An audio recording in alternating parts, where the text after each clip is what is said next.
In this video, we will discuss the basis for measurements. What makes a unit a good unit of measurement? And we will be looking at three different temperature scales, the Fahrenheit, Celsius, and Kelvin scales. Look at how they are defined and look at whether or not each one is a good unit. Let's say we are defining a new unit of measure. What is it that we should be looking for? Well, the unit should be defined based on a reproducible experiment, one that can be done by anyone. Ideally, it can be based on a fundamental universal constant. The reason that you want this is no matter where you're at, you want to be able to reproduce that unit of measure. The experiment should give the same result no matter where you are in the universe. So for example, if we eventually colonize Mars, then you'd want to be able to come up with a calibration for your unit that works on either Mars or the Earth, so that when you're communicating between researchers on Earth versus Mars, you come up with the same values for your measurements. You can share data back and forth. Even on Earth, being in different locations can give you different values depending on how you're doing the experiment. And we'll go over that looking at some examples. So, examples of good types of well-defined experiments that are reproducible to use for the definition of a unit of measure would be our old definition of the mole, which was the number of atoms in exactly 12 grams of a sample of pure carbon-12. This is reproducible because anyone that can get 12 grams of pure carbon-12 will be able to calibrate their equipment to be able to calculate the number of moles. Another one would be the second. So the definition for a second is the duration of 9,192,631,770 periods of the radiation corresponding to the transition between two hyperfine levels of the ground state of cesium-133 atoms. So this is well defined. You have the conditions that you need. You need to be working with the cesium atom. It defines essentially the experiment that you're doing. You're looking at the transition between two hyperfine levels on the ground state of the atom, and you have a very specific number that you're using for the calibration purpose.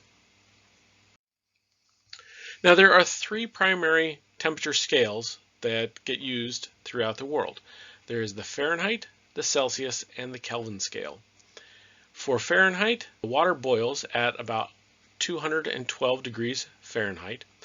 Water freezes at 32 degrees Fahrenheit, and absolute zero would be negative 459 degrees Fahrenheit.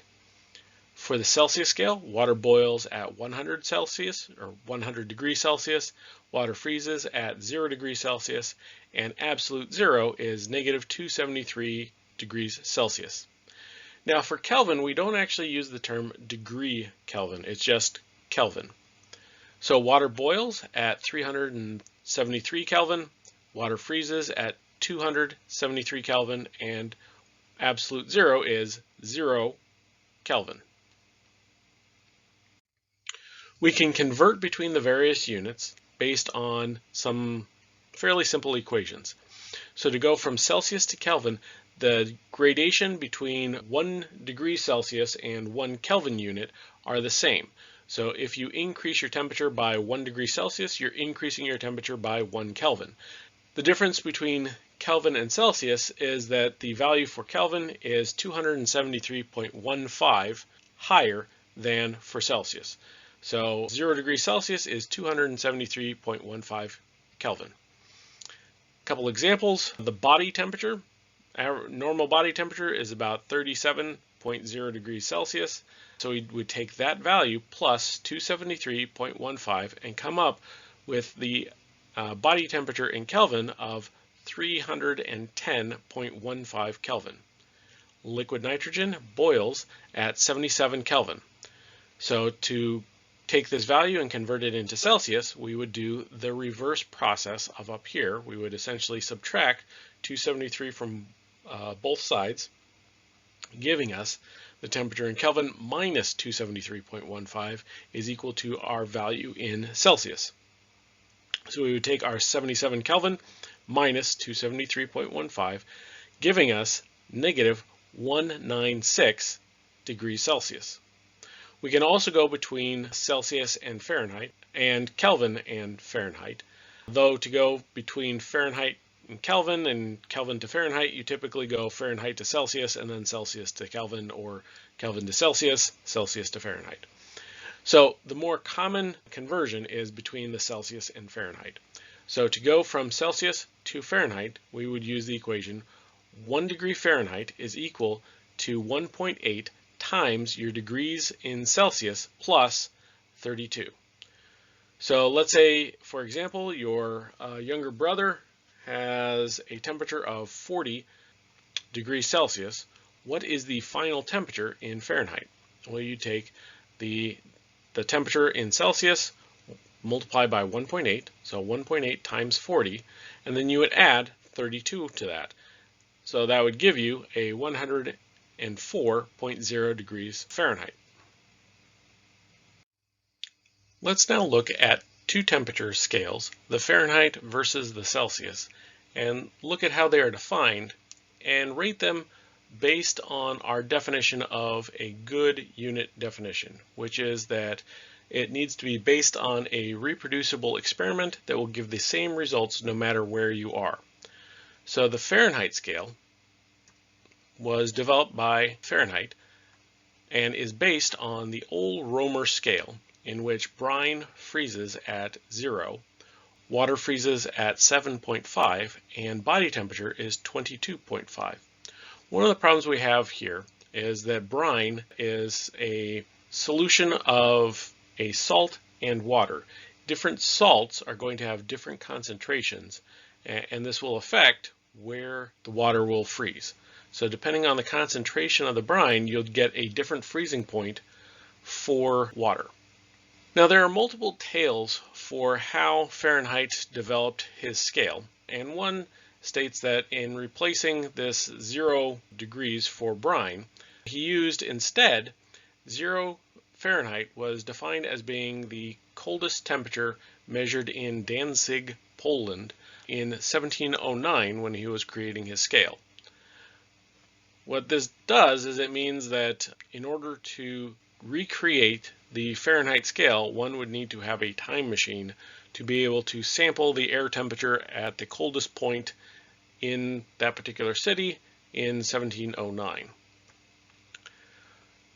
Fahrenheit then took Romer's scale, multiplied it by 4, so this would give water freezing at 30 degrees and body temperature being 90. He then took that and multiplied it by 16/15, right? Which would mean that water freezes at 32 degrees Fahrenheit and body temperature is 96. This, of course, ignores the fact that we now actually know that body temperature is 98.6 and not 96. The reason why we would want 32 and 96 as our values is that the human body is very good at dividing things in half. So if we have a length here of, let's say, our thermometer, we could have our two values, one for 0 degrees Fahrenheit and one for what we want to be 32. Right? The human eye is very good at deciding where half is, so we could say this is halfway between. I can then cut each one of these in half again, right? So now I have 4 equal segments. I cut them in half again. I have 8 equal segments. I can cut them in half again.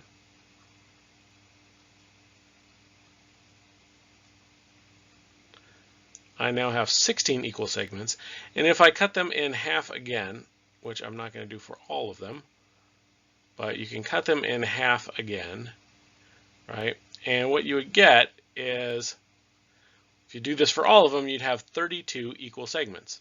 So the reason why water freezes at 32 degrees Fahrenheit is because it's very easy to take a thermometer or any unit of measure and divide it in half to get 32 equal measurements, right? Just based on how good we are at dividing things in half.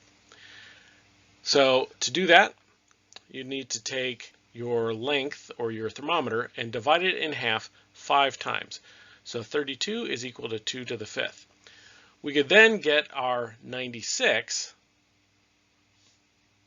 by going from 32 up till 96, and we could do the same thing here where we would take it, cut it in half to get 2, cut it in half again to get 4, cut each one of those in half to get 8, right? If you do this a couple more times, you'd get 64, which is the difference between 96 minus 32, right? So the reason why water freezes at 32 is because that is 2 to the 5th. That is taking our thermometer, a measurement at 0 and at 32, and cutting it in half 5 times. And the reason that body temperature was selected to be 96 is because between 32 and 96, that's 64, which is essentially 2 to the 6th. Right? So 96 would be the equivalent of 64 plus 32, or 2 to the 6th plus 2 to the 5th.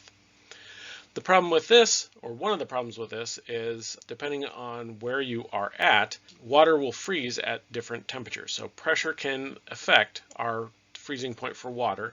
And if you're using the human body as one of your criteria for creating a temperature scale, while the normal average body temperature is 98.6, it can vary quite widely. And if someone is sick, it can go up into the 100, 101, 102 degrees Fahrenheit, which would throw off your development of your particular thermometer. For the Celsius scale, it's a little bit easier to reproduce. It's based on the freezing and boiling of pure water. Water freezes at 0 Celsius and boils at 100 degrees Celsius. The problem is that boiling point is affected by pressure. The higher in elevation you go, the lower the temperature at which water will boil. So for example, in Denver, Colorado, water will boil at 95 degrees Celsius. This runs into a problem for us in terms of defining a good temperature scale, or a good unit, being that depending on where you're doing the experiment, you'll get slightly different results. So this will cause a problem.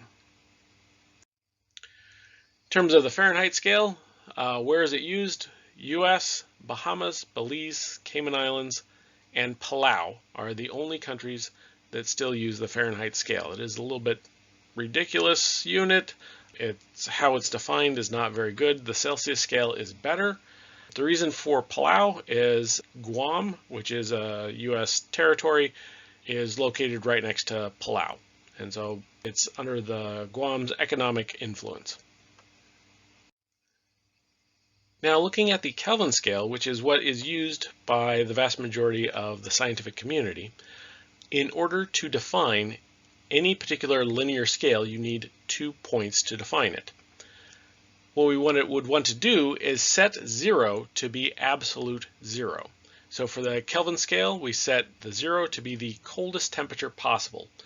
We can actually determine that by taking the pressure times the molar volume and graphing that versus temperature. So for a gas, gases contract as they are cooled.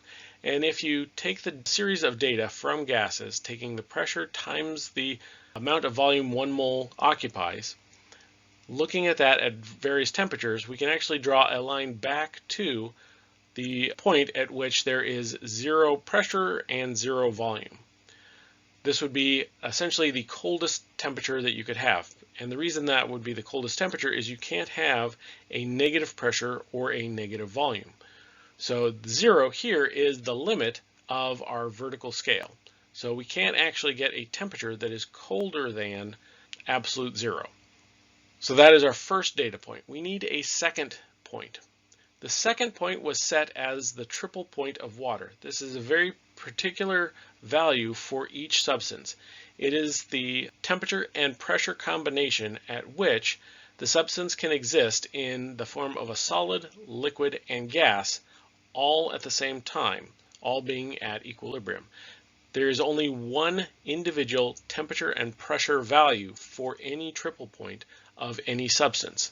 For water, the values are a pressure of 611.76 Pascal, which is the SI unit of pressure, and a temperature of 273.16 Kelvin. It's fairly close to actually 0 degrees Celsius. So we set the value here to be fairly close to the freezing point of water. It is actually the triple point. We set that to be 273.16 Kelvin. The reason that we use the triple point is because this triple point is the same anywhere in the universe.